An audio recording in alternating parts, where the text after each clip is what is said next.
And welcome back. As Marlene said just before we went to our first commercial break, our topic to start off our show this morning is an update on tourism and how our guides and operators have been faring off since the resumption of cruise tourism earlier, a few weeks back.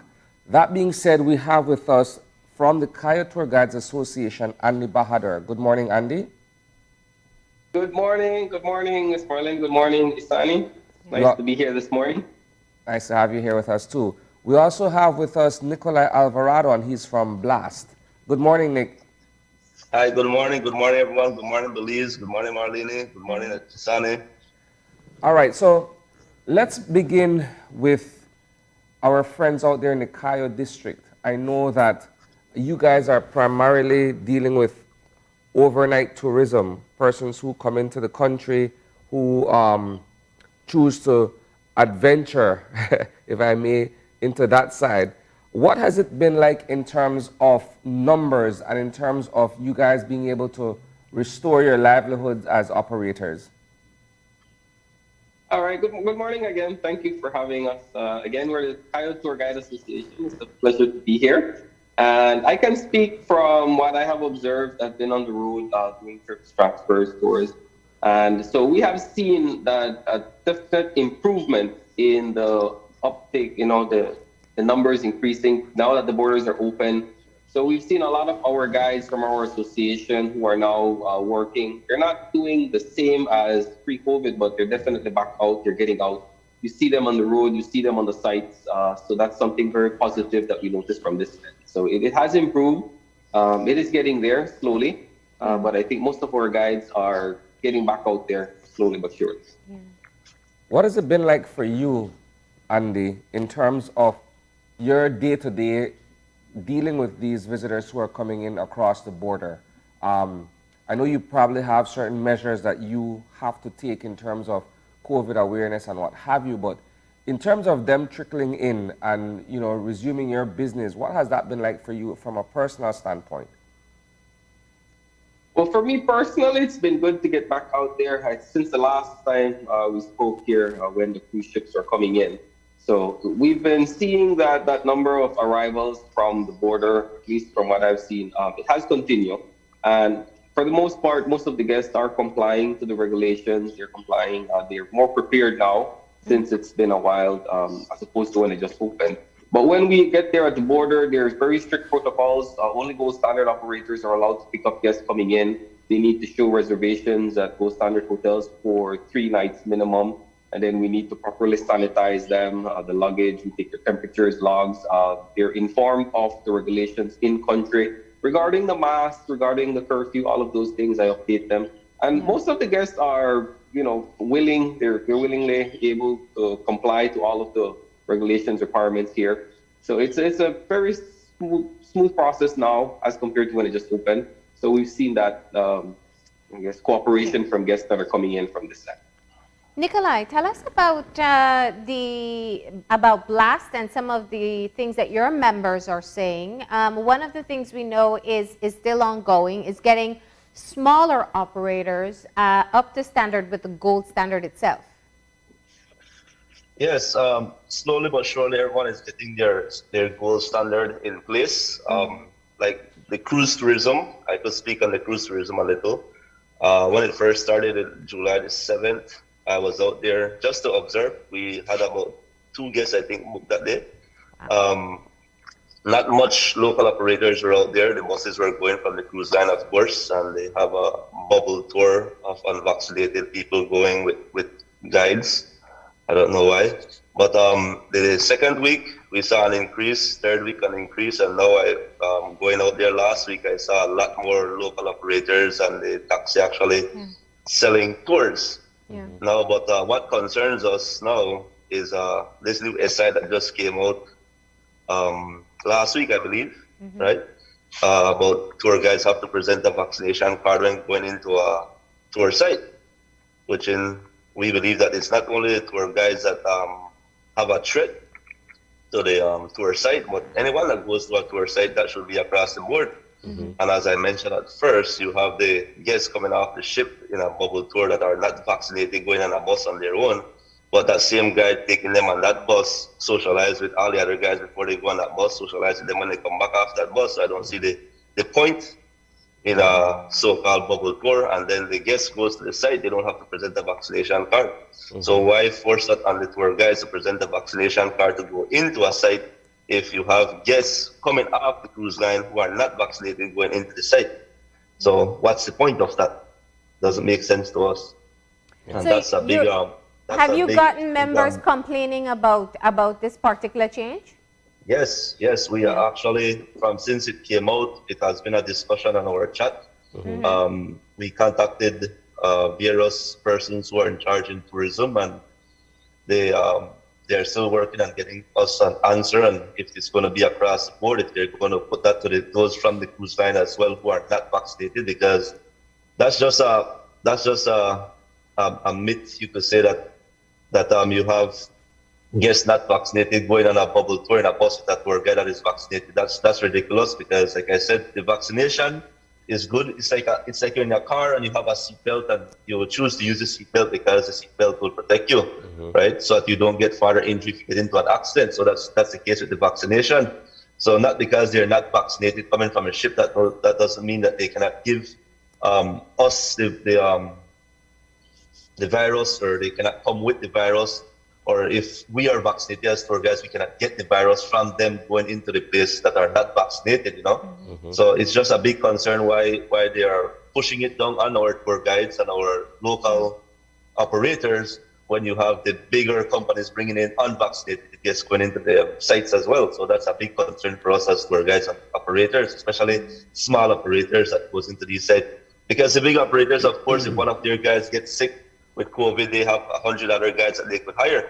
But let's say that one of these guests go into these sites now and infect a local operator, that's their livelihood. They will be out of work for 14 days to 21 days, right? So that's an issue that has to be addressed, I think, real fast, because it doesn't make any sense to us to have just the tour guides present these cards and the unvaccinated one just walking into the ship among us. What's the sense amongst the tour guides themselves? How many of them are vaccinated or plan to get vaccinated? Well, I think most of the members of BLAS are open to the vaccination, have been getting vaccinated. Of course, you cannot force it on anyone. So you have some that still have their personal belief about the vaccination. And it's not mandatory for most of the companies. Like, I know for the cruise line, it's mandatory for them to have their guys vaccinated. But for a lot of the local small operators, that's not something enforced upon their guides, right? It's their freedom of choice. Yeah. So it's still open. Some are for it, some are against it, but for the most, people are for it, right? Yeah. But what we try to practice to do every day is just to practice our safety protocols that we've been training for over the past year during COVID, and practicing our gold standard safety with wearing our masks, sanitizing, taking our logs. We try to take that safety precaution on ourselves, try to protect ourselves and our family, right? Even if the higher end don't want to protect or enforce the bigger picture that should be there, we try to do it on our own on a daily basis. From a dollars and cents perspective, what has this been like for you guys in terms of either seeing some measure of profitability at this point, considering that cruise tourism just resumed? Is it something that you're seeing your ends or what have you? You're seeing some profit, but not as much as before. Remember, it's only one ship coming in right now. So it's like a test run, you could basically say, up until about September, October. I think it will have an increase. So you could see ends meet tour guide making the money. At least they're working one day for the week, the extra. Because a tour guide works for the pay, but they also try to do that extra work and make sure the guests have a great time while they come back to Belize to work for that extra tip. A lot of them work for a little extra tip at the end of the day. It's a happy coincidence, but that's what they actually try to do the best that they could do to try to gain that extra at the end of the day, aside from their tour guide pay. So a little extra every Wednesday helps them out a lot. And then we do have unlimited overnight guests coming in. I know I go to pick up at the airport and I see the airport full. When I first last year, October, when it started up, for October, November, it wasn't as full as what I've been seeing for the past 2 months. Like I barely could stand out there to wait for someone. I have to go at least 100 feet from where you wait for someone Wow. for everyone to move off, then go back to my area. So it's people are just pouring up through the airport, I could say, more than through the cruise ship terminals. Yeah. Now, I mean, I can see the joy in your face when you say that, because it has been an extremely rough year and a half, especially for the tourism sector itself. But let me ask another question. I hear your concerns about the presentation of the vaccination cards at the tourism sites. But is there a connection being made between the need to reduce the number of cases so that we can stay at a destination that people want to come to? You think that that's a consensus that is understood in the sector?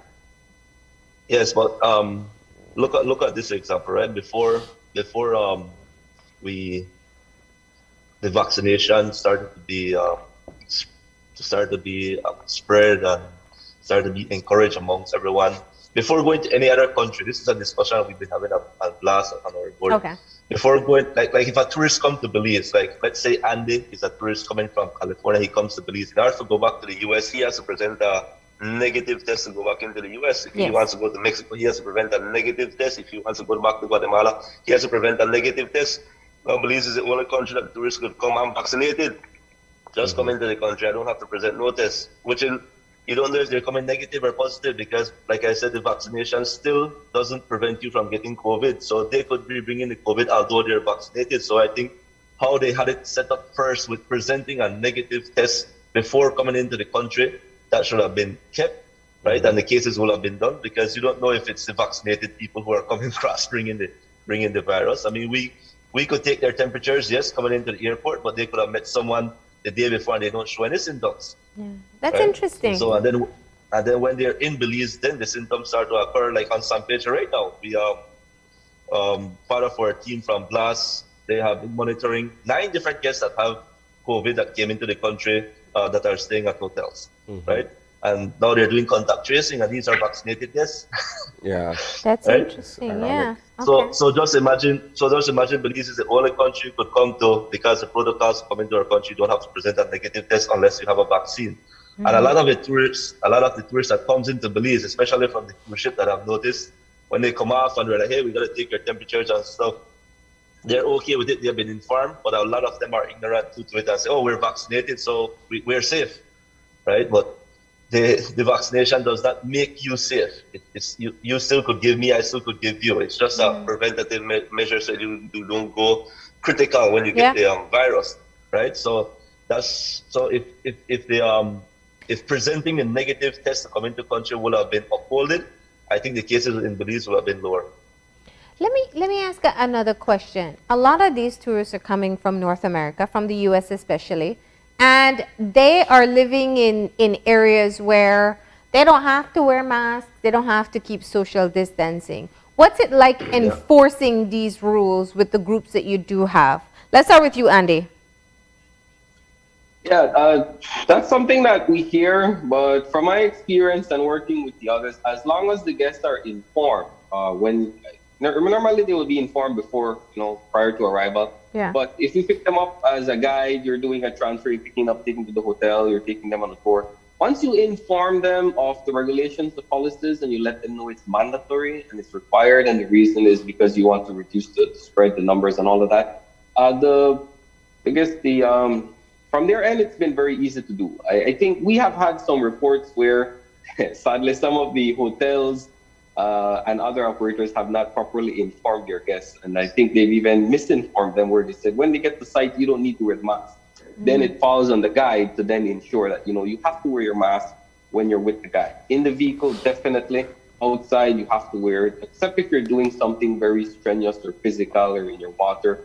But I think that miscommunication still exists when it comes from some of the hotels, the front desk operators. And I think when it comes to the whole vaccine, almost all our guides are for the vaccine. Okay. Most of us have received the vaccine already, and we encourage. I think one of the kickback, one of the opposition to it is that it's kind of forcing guides to do it who are not comfortable doing it. and I've stated before, I think the authorities need to do a better education awareness campaign so people can see the benefit and weigh the risks. Yeah. And then they make that informed decision. Because right now we have it where you have to be vaccinated or you're going to have to show a negative test every 2 weeks. And one of the questions is like, okay, so if I get vaccinated, I don't need to show the test, but I can still pass on the virus. So it seems to be a little unfair to those who are still weighing their options, who are not very comfortable doing it. And so that's something that's similar to what Nikolai has mentioned, our guys earlier. Why am I being forced to show my vaccine card? And if I don't get it, then I have to get tested every 2 weeks. But then if I don't get the vaccine or I get the vaccine, I can still get and spread COVID. So you should be testing everybody or asking everybody on site to have a vaccine. So those are some of the irregularities that we see here. And guides have voiced their concern about it, and they feel like they're being unduly pressured and forced to make a decision in something that they're not very comfortable doing. Let me ask, what's the level of involvement that you have as associations in educating the guides, those who perhaps are still on the fence about getting vaccinated? Because you're right, there is the possibility of still carrying COVID, but it's just far more reduced than if you're unvaccinated. It's a far smaller percentage than a person who has had no vaccination. Do you get involved in educating people to help them understand? From the beginning, well, we have several group chats that we communicate with our guests because we don't have face-to-face meetings again, but we do meet virtually and we communicate through WhatsApp and Facebook. And we encourage, we provide the information. We don't tell them, yes, you have to get vaccinated or no. That's a decision that they need to make they need to make that decision. But for those of us who have been vaccinated, we let them know we've been vaccinated, there's nothing wrong with us. Nothing happened, and you feel safer. So we do provide, and then whenever the ministry puts out any type of update or information, we share it with our guides. So that's something that we do, but we don't tell them or force them or inform them, you must do this, you must not do that. That's something that we leave for them to decide. Fair enough. So it's a situation where one's freedom of choice, at least within the context of the association, can be exercised individually. However, with the new position that the government has taken, where just as Nikolai mentioned earlier, one now has to present a vaccination card or a proof of vaccination before entering certain sites. What has been the response from your membership in Cayo, Andy? I mean, you have St. Antoinette, you have Cajalpet, you have Caracol, you name it. Yeah. What has been their reaction to that? Because now they are essentially being compelled to either get vaccinated to have to get vaccinated prior to visiting these particular locations. Well, our guides, like I said, most of them are for the vaccine. So it's something that, okay, you have the vaccine. I have a picture of my card on my phone. So if I need to present it, I can present it. Because I have different vehicles, I don't want to take the actual physical card. But many of the guides are okay with that. They're going to just have a copy of it. But we do feel that it's somewhat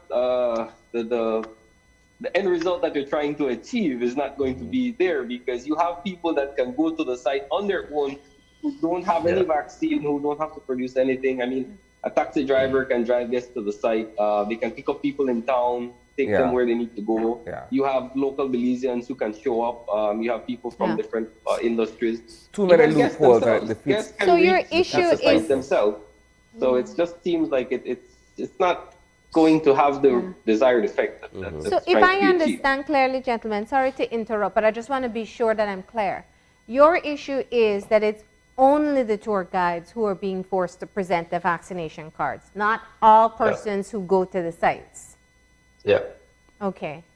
So yeah, and again, it's a smaller minority. Most of the guides have been vaccinated. Yeah. And they have no issue complying. And especially now, it seems like you have to get vaccinated if you want to work in tourism, which makes sense. I mean, we're exposed to guests coming in. Yeah. So we pass that on, if you're out there intermingling, interacting with guests who are just arriving in the country, you don't know their status. Yeah. So it makes sense if you weigh the risk for yourself, you decide if it makes sense. So for me, it makes sense to be vaccinated because I don't know what I'm getting into when I go and meet these guests. But for other people, they might not feel the same, especially if they have any type of underlying condition or anything that they might feel, not too comfortable taking the vaccine. What's it like for the guides? I mean, how do you choose who's going to work with the bubble group, the people who are unvaccinated that come off the ship? I think people should know that there are specific reasons why some people are allowed on the ship unvaccinated, and it may be medical conditions or religious purposes. But there's a very small group of people who've not been vaccinated allowed on cruise ships. How do you choose who goes with them? And is that guide vaccinated? That's a good question, because I won't be able to answer that. You got to check the cruise ship or the big companies that are carrying those tours. It's those who are booked off the ship. Yes, Okay. Because like I said, the same guide, he could be vaccinated, but before he goes on tour, he's still socializing with all the other guides that that are out at the cruise port, right? Yeah. After the tour, he's socializing with all the other guides. He goes home to his family, so he's carrying a busload of guests who are unvaccinated, and then comes home to his family, right? So he don't know what those guests brought with them, right? So he could be vaccinated, but he won't show, or he won't get the serious symptoms, right? But it doesn't make sense. Yeah. So you have like myself and other tour guides will be going to, let's say, Alton Hadet or Cape Tubing. Now you got a busload of guests coming from the cruise ship who are unvaccinated, who are socializing at Alton Ha, passing through the boot out Alton Ha, don't have to present any vaccination card, but we are there vaccinated, so they present a risk to us, right? So if it's something that they want to enforce, I feel like it's something that does being enforced to get the guides vaccinated, right? It's something forcefully being brought upon the guides, right? And it's presenting a pretty picture on it and saying that, oh, it's protect yourself, protect your guests, but you have guests going to the site that are unvaccinated, so it's not to protect myself or my family, right? It's at the end of the day for the best interest of somebody else. Nikolai, where have you all taken this concern? Is it just something that's kind of happening in your own individual groups, or you've expressed a written concern? We have expressed it to the ministry already, and to the Belize Tourism Board. We we receive a response that is just for the tour guide, and the unvaccinated guests don't have to present it. And to us, that is unacceptable.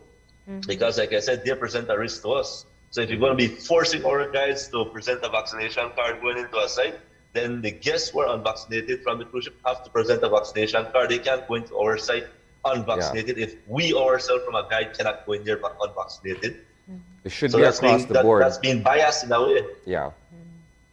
Let me ask one more. Can I just shift gears for a second, because I really want to ask a question about the tourists that are coming in. Are you seeing, as we quickly run out of time here, are you seeing tourists who are returning or people who are new to Belize coming in at this time? We have had returning guests. Like, for example, last week we had a guest coming in who came before, and then he booked 2 cruises back to back. So this week he's coming in again. Wow. So they're traveling and returning. We have had returning guests. I've seen guests coming in. Some of them have stayed, they've been waiting for over a year to come to Belize, and they come here like every 2 years, 3 years. So that demand is there. People want to come. So, to look on the positive, the upside, it's looking very optimistic in terms of getting back to where it was slowly. But we do have, from when I'm getting from the border, we get a lot of Central Americans coming in. So Central Americans? From Guatemala. We get people from Guatemala. We get people from Honduras. They come and they stay at hotels. They take a little vacation and then they go back. So that is there as well. So we are seeing some Central Americans. This is through the border, and Europeans as well. I mean, yesterday I had a couple from Poland that were coming in. So we got people from Germany, from Spain. So they're coming in. They were the ones that were in Guatemala, and as soon as they found out that Belize's border was open, they decided to come this direction. They started doing the regional travel. Yeah. Okay. And some of them are trying to look for that transit through Belize to Mexico, which is not available at the moment. So they end up staying 3 nights in Belize and then continuing on to Mexico. So we're seeing new arrivals, first-time arrivals to Belize, but that repeat customer for the overnight definitely is still taking this. It's still a big base. Okay. Yeah. Well, gentlemen, this was really just one more. Go ahead. Sure, go One more thing. Another concern, another issue I like to put out there is too that what the Ministry of Tourism and the Ministry of Transport would do, since it's only supposed to be gold standard carrying guests, right? And this was a problem way before the gold standard existed. Since we cannot go drive our vehicles over into the country of or neighboring country to do tours, we gotta hire a guide at the border and a vehicle. I think it should be implemented that the same thing should be done when they're coming into Belize. Like when they reach the Belizean border, they hire a gold standard guide, operator, and a tour guide from Belize to transit them or carry them through the country of Belize on tour, because we have seen foreign or neighboring countries' vehicles at sites. We have seen boats on our reef from neighboring countries who are operators who are not gold standard doing tours in our waters and at our site who are not gold standard. So that needs to be addressed as well. Yeah. So there aren't any specifications for that? Because this reminds me a lot of the situation that you had with the Mexican and Guatemalan buses when they were coming in, and that had to be resolved for the same reason. I mean, I think the last time we had an operator, he went down south to one of our reserve, and he actually videoed the boats and the tourists coming in, and he asked the captain, "Where are you guys from?" He said, "Guatemala." They're an operator from Guatemala. "You have a license and permission to be here doing our reef tour?" And they're the ones destroying the reef because they're walking on top of the reef. They don't have any guides monitoring their guests, so that's a big problem. And we actually sent those videos to the authority, but nothing was done about it. So they just pushed under the table, I guess. Well, you know, we appreciate you bringing it up, and this is the opportunity for us to discuss the concerns that you've been having as operators in the country, and definitely look forward to following up to see where it goes from here. Please continue to stay safe, and we are happy to hear that you are busy and working once again, because that's what we were all looking forward to, even though we're not tour guide operators, right? All right, thank you. All right, stay safe, guys. Thanks again. All right. And with that, we're going to go ahead and take a break, and we'll be back in a few.